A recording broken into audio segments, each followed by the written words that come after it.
Bonjour. La Bible appartient au patrimoine culturel de l'humanité tout entière.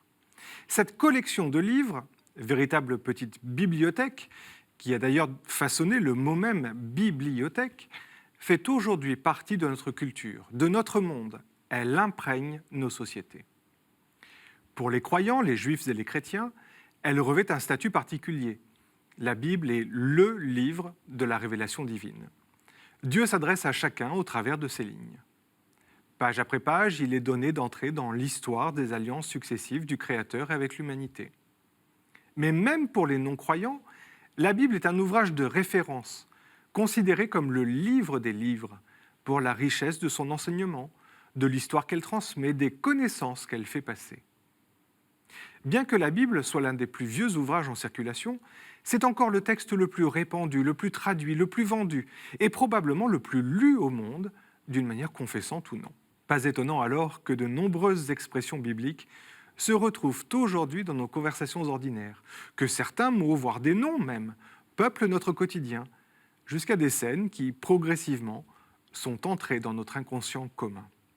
Et dans la publicité donc. Ainsi de Babel.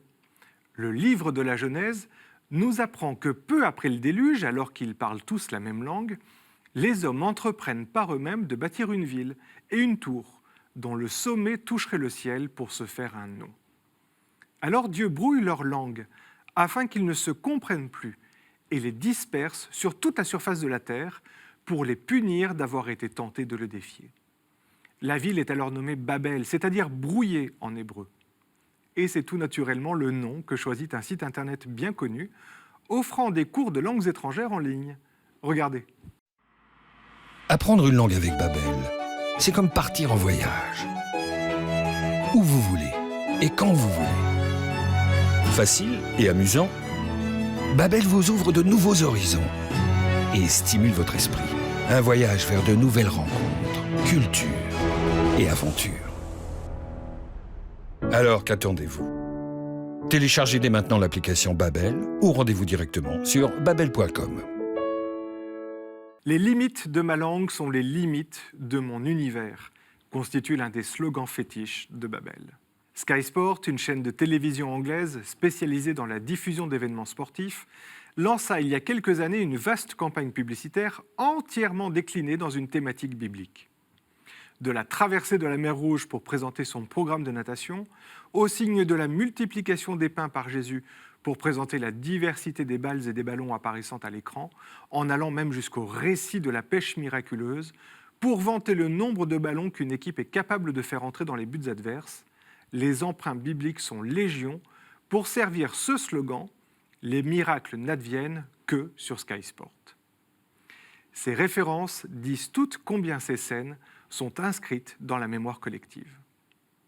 Il n'est pas jusqu'à EDF pour emprunter également au Nouveau Testament en citant un apôtre célèbre, Thomas, qui n'a pas été témoin de la résurrection de Jésus.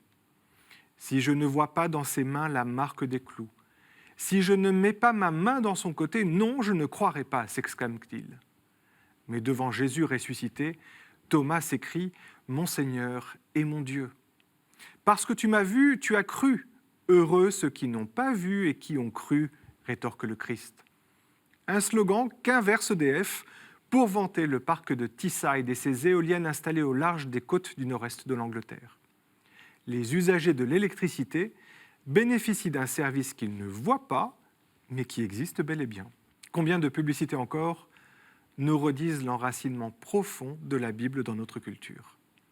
Mais plus qu'un écrit figé dans le temps et l'histoire, bref, dans le passé, qu'il conviendrait d'exhumer de temps à autre pour en sortir de belles histoires, la Bible contient pour nous, croyants, la parole de Dieu.